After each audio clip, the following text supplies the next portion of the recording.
The diner's neon sign flickered, casting a red glow over Ezra's clenched fists. He stared across the chipped formica table at his uncle, Victor, whose smug grin made Ezra's blood boil.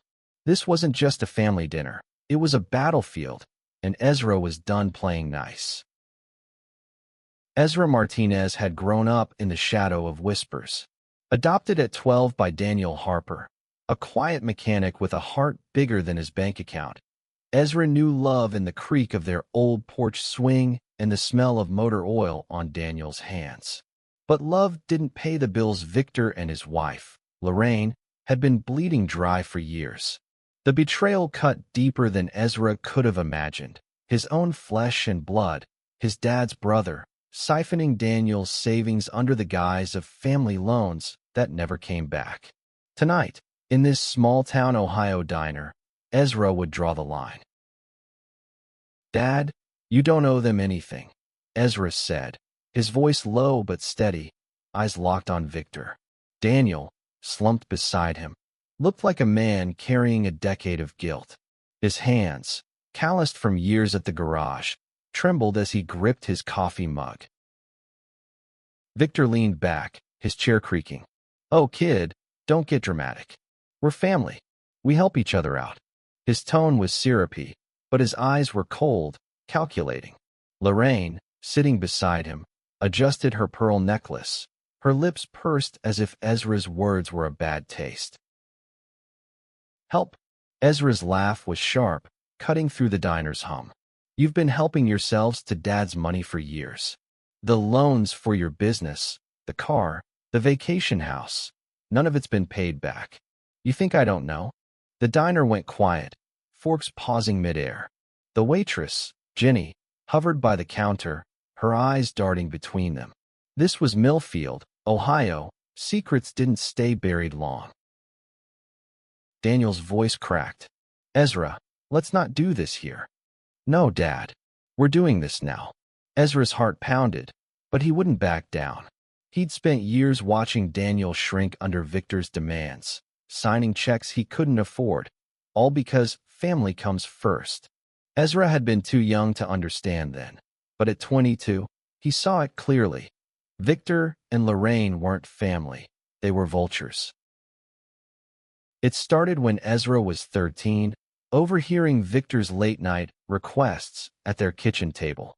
By 16, he'd found the bank statements, thousands gone, month after month. Daniel, too kind, too trusting, never said no. Ezra's anger had simmered, but coming out as gay last year had lit a fire in him. He'd fought for his own truth. Now he'd fight for his dad's.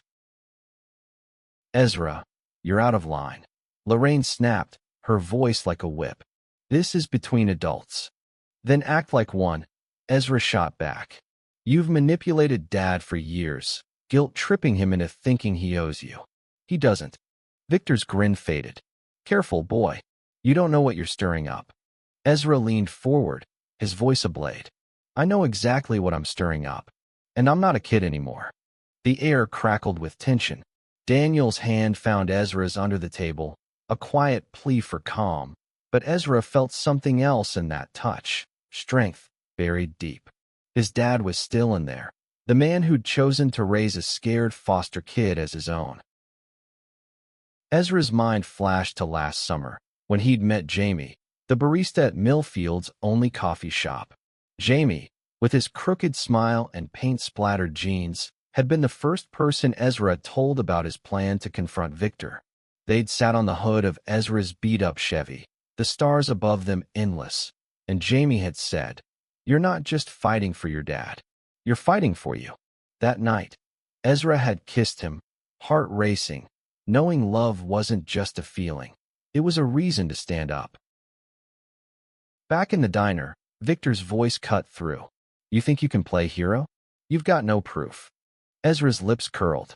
"Oh, I've got proof."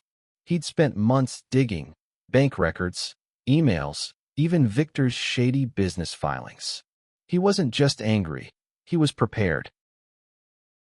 Lorraine's eyes narrowed. "What are you implying?" "I'm not implying anything," Ezra said.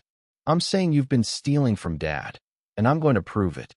The diner's door jangled, and Jamie walked in, his presence like a burst of warmth.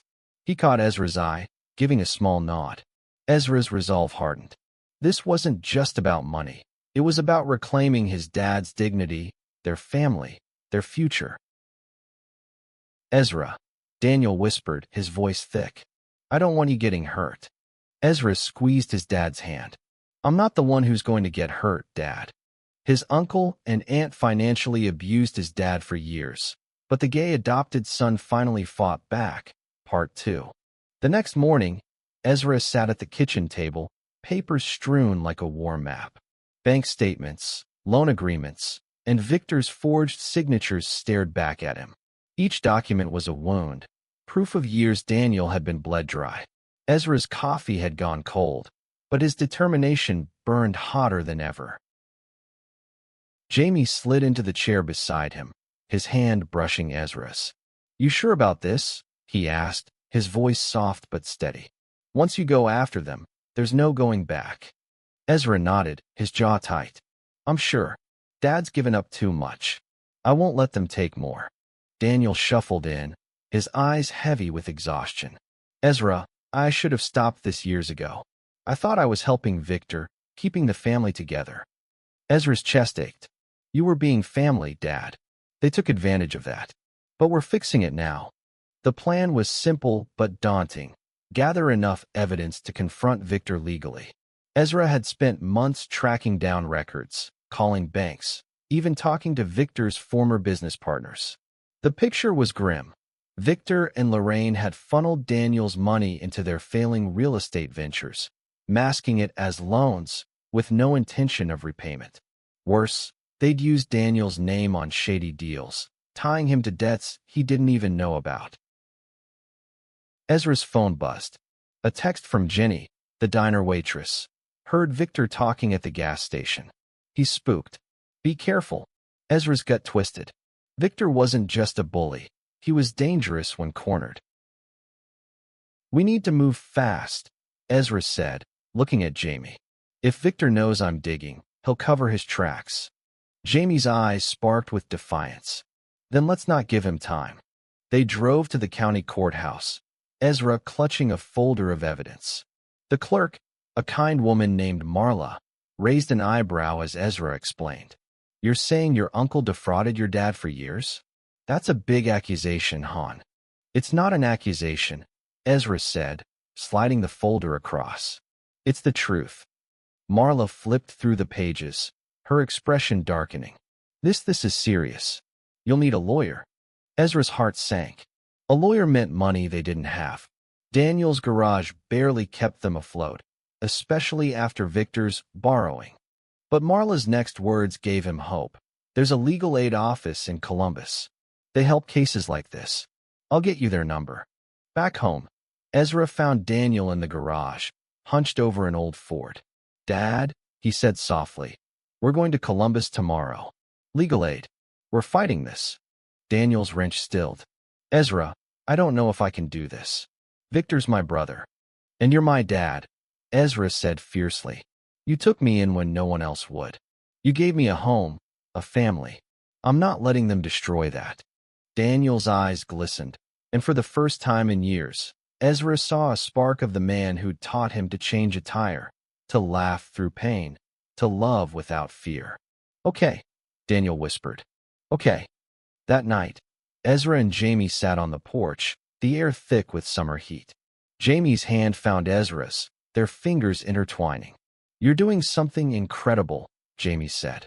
"Not just for your dad, but for everyone who's ever been too scared to fight back." Ezra's throat tightened. "I'm scared too.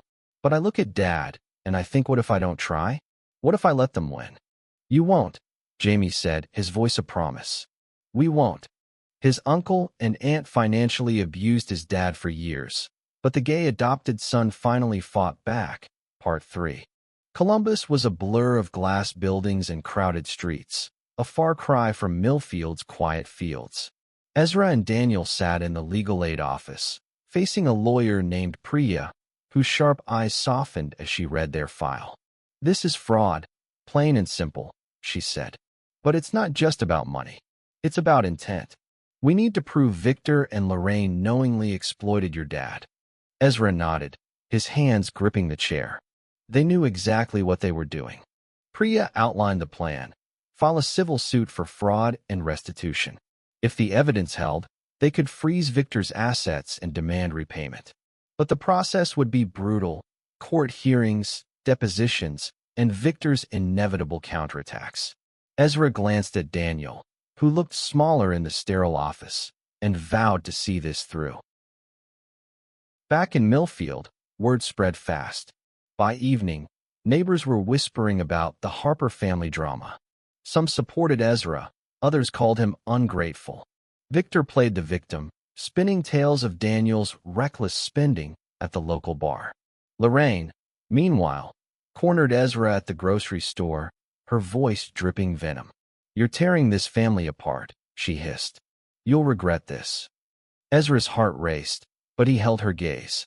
"The only thing I regret is not doing this sooner." At home, Daniel was unraveling. "What if we lose everything, Ezra? The garage, the house. I can't drag you down with me." Ezra knelt beside him. "Dad, we're not losing anything. We're taking back what's ours. You taught me to stand up for what's right. That's what I'm doing." Daniel's shoulders shook, and Ezra pulled him into a hug, feeling the weight of years his dad had carried alone. "I'm proud of you," Daniel whispered, and Ezra's resolve solidified like steel. Jamie became their anchor, cooking dinners, cracking jokes, keeping Ezra grounded. One night, as they washed dishes, Jamie said, "You're not just fighting for your dad. You're showing everyone in this town that love, real love, means standing up, no matter who you are." Ezra smiled, his chest warm. "You make it sound noble." "I'm just pissed off." Jamie laughed, flicking soap suds at him. "That's what makes you unstoppable." But Victor wasn't idle. A week later, Ezra's car tires were slashed, and a brick shattered their living room window with a note: "Back off." Fear gripped Ezra, but Jamie's hand on his shoulder steadied him. "They're scared," Jamie said. "That means we're winning." Ezra reported the vandalism, but the sheriff, a friend of Victor's, brushed it off. "Small town," he said. "Things happen." Ezra's anger flared, but he channeled it into the fight. Priya filed the lawsuit, and the first court date was set. The battle was just beginning. His uncle and aunt financially abused his dad for years, but the gay adopted son finally fought back. Part 4. The courtroom smelled of polished wood and tension.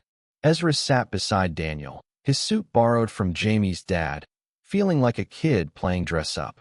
Across the aisle, Victor and Lorraine sat with their lawyer, a slick man named Carter who oozed confidence. Priya, calm and focused, laid out their case: years of fraudulent loans, forged documents, and Daniel's drained savings. Victor's defense was ruthless. Carter painted Daniel as a reckless spender, claiming the loans were gifts, not debts. He even dragged Ezra's adoption into it, implying Daniel's judgment was clouded by charity cases. Ezra's fists clenched, but Priya's steady hand on his arm kept him grounded. The judge, a stern woman named Hargrove, listened intently. Ezra took the stand, his voice steady as he recounted finding the bank statements, Victor's late-night demands, Lorraine's guilt trips. "They preyed on my dad's kindness," he said, his eyes on Daniel. "He's the best man I know, and they used that against him." Daniel testified next, his voice shaking but clear. "I thought I was helping my brother. I didn't realize I didn't see what it was doing to us." The courtroom was silent, the weight of Daniel's words hanging heavy. Even Carter shifted uncomfortably. But Victor's smirk never wavered, and Ezra knew this wasn't over. Outside, the town was divided. Some neighbors rallied behind Ezra, bringing casseroles and words of support. Others, swayed by Victor's lies, shunned them. The garage lost customers, and Daniel's hands shook as he worked. Ezra felt the pressure mounting, but Jamie's quiet strength kept him going. "You're not alone," Jamie said one night, their foreheads pressed together. "We're in this together." Then came the bombshell. Priya uncovered a hidden account in Victor's name, tied to Daniel's forged signature. It held thousands, money siphoned from Daniel's retirement fund. The evidence was damning, but Victor's lawyer spun it, claiming Daniel had gifted the money willingly. Ezra's hope flickered. What if they couldn't prove intent? What if Victor's lies won? But Priya was relentless, digging deeper, finding witnesses, Victor's former accountant, a bank teller who'd seen Lorraine forge a check. The case was building, but so was the cost. Daniel's health was fading, stress carving lines into his face. Ezra felt time slipping away. One night, Ezra found Daniel on the porch, staring at the stars. "I'm sorry, Ezra," he said. "I should have protected you from this." Ezra's heart broke. "Dad, you gave me everything. This is me protecting you." His uncle and aunt financially abused his dad for years, but the gay adopted son finally fought back. Part 5. The final court date loomed like a storm. Ezra barely slept, his mind racing with what-ifs. Jamie stayed over, his presence a lifeline. "Whatever happens," Jamie said, "you've already won. You gave your dad his fight back." In court, Priya presented the hidden account, the witnesses, the forged checks. Carter's defense crumbled, his arguments unraveling under the weight of evidence. Victor's smirk was gone, replaced by a sheen of sweat. Lorraine's composure cracked, her hands twisting her necklace until it snapped, pearls scattering across the floor. Judge Hargrove's voice was steady. "The evidence is clear. Victor and Lorraine Harper knowingly defrauded Daniel Harper, exploiting familial trust for personal gain. She ordered full restitution, every cent returned, plus damages. Victor's assets were frozen, his real estate empire crumbling." Ezra's breath caught, relief flooding him. Daniel's hand found his, squeezing tight. They'd won, not just the money, but their dignity, their family. Outside, Millfield was quiet, the town grappling with the truth. Some neighbors apologized, others stayed silent. Victor and Lorraine left town, their reputations in tatters. Daniel's garage slowly regained customers, the community rebuilding around them. Ezra and Jamie walked to the diner, hand in hand, the neon sign glowing like a beacon. Jenny waved them in, her smile warm. "You did good, kid," she said. Daniel joined them, looking lighter than he had in years. "Ezra," he said, his voice thick, "you gave me back more than money.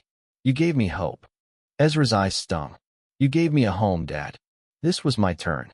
That night, under the stars, Ezra and Jamie sat on the porch swing, the creak of familiar comfort. "What's next?"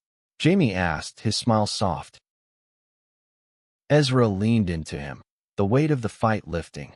"We live. We love. We keep fighting for what's right." The stars shone brighter, and for the first time, Ezra felt free, not just from Victor's shadow, but from fear itself.